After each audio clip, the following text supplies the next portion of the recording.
Le Forum économique Gabon-Maroc, qui s'est tenu à Libreville le 7 mars dernier, a été une véritable opportunité pour les autorités de deux pays de se mettre d'accord sur un certain nombre de points et surtout de s'appuyer sur le plan stratégique Gabon émergent pour la promotion et le développement du Gabon.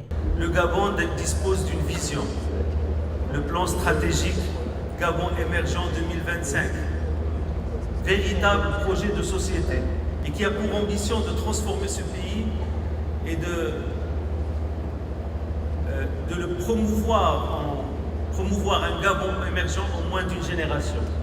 Cette vision qui repose sur fondations extrêmement solides pour cette transformation, telles que la gouvernance, le capital humain, les infrastructures, le Gabon industriel, le Gabon vert et le Gabon des services. Investir au Gabon et surtout contribuer à la lutte contre la pauvreté et les inégalités sont les priorités de ces conventions signées entre Libreville et Rabat. Je vous invite tout particulièrement à vous intéresser aux secteurs qui participent directement ou indirectement à la lutte contre la pauvreté sous toutes ses formes et à la résolution des inégalités. Pour une convergence et complémentarité économique, le Gabon et le Maroc ont signé plus d'une vingtaine de conventions pour promouvoir plusieurs secteurs et lutter efficacement contre la pauvreté, comme le veut le récent pacte social. La présence de Paul Malékou et de plusieurs dignitaires de la République à cette conférence de presse de Jacques Adiaino a donné lieu à de nombreuses interprétations. Pour calmer le jeu en ce qui le concerne lui, Paul Malékou, ancien ministre de l'Eyomba et Omar Bongo, a rappelé à tous qu'il est toujours membre du parti au pouvoir et qu'il n'a fait que répondre à une invitation de son jeune ami, de l'élégance politique dans un pays où changer de camp politique est souvent synonyme de devenir ennemi. On n'a rien contre qui que ce soit. Les hommes, nous restons des frères et des sœurs. Malheureusement, en Afrique, on considère qu'on devient des ennemis.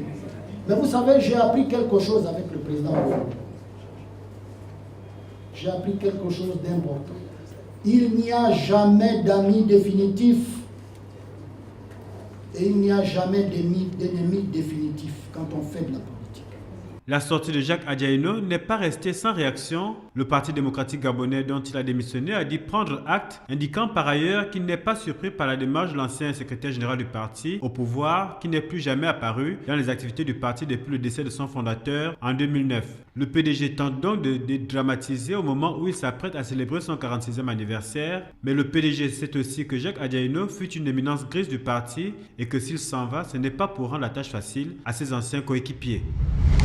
C'est une sortie d'Alexandre Barraud-Chambrier qui était très attendue par les Gabonais et la presse si bien nationale qu'internationale après la récente sortie de son patriarche lors de la présentation de démission de Jacques Adiaino du Parti démocratique gabonais.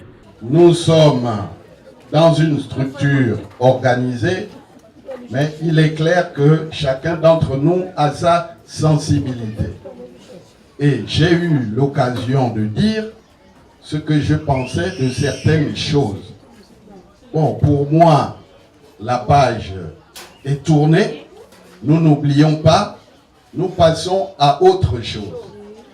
Nous sommes dans un pays de liberté où les citoyens peuvent s'exprimer librement.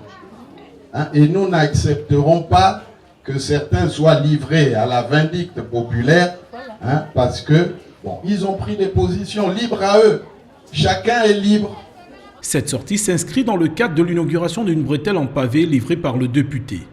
Cette voie pavée qui parle d'elle-même, je pense que petit à petit, l'oiseau fait son nid et nous avons pu étendre cette voie de quelques centaines de mètres. Alexandre Barraud-Chambrier dit croire en la liberté, le mérite, le travail, la transparence et la démocratie.